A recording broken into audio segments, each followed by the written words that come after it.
Magandang araw po sa ating lahat. Ako po si Makmak Alfante. Ako po ang proponent ng Banica Agricultural Farm. Ngayon, papakita po namin kung ano na po ang nagawa sa aming farm. Kaya tara, samahan niyo ako.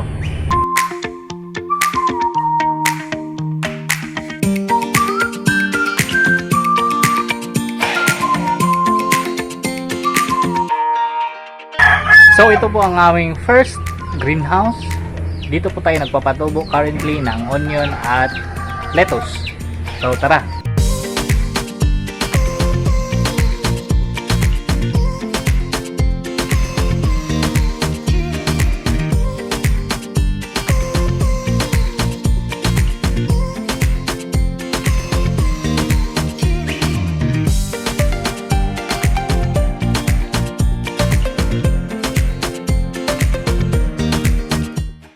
Ito na po yung ating first greenhouse na currently pinapatubuan natin ng lettuce and onion. So dito na part, nakapag-harvest na tayo ng first batch. So nabenta na natin, and as well as second batch. So ito na ang ating third batch ng mga onion.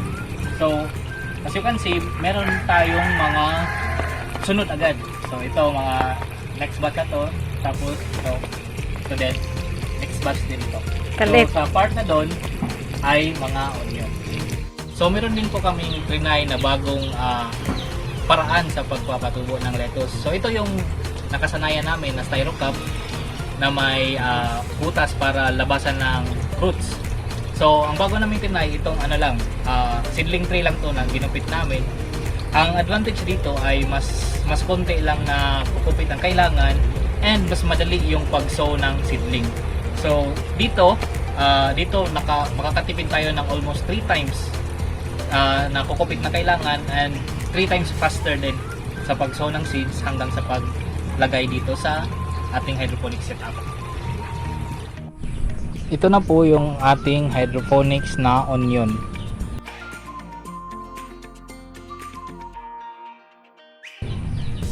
So ayan. So nagsisimula nang mamula yung sa may stalk nila. Okay. So for this initial phase, nakapagtanim po kami ng around 300 seedlings.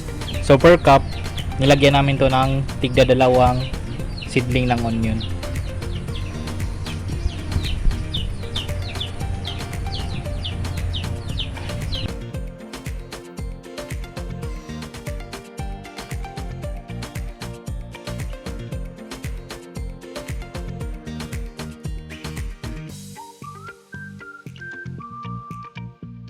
Ito po yung pangalawang greenhouse na currently pinapagawa po natin. So pwede itong makapag-produce ng maximum of 800 lettuce heads per cycle. So tara.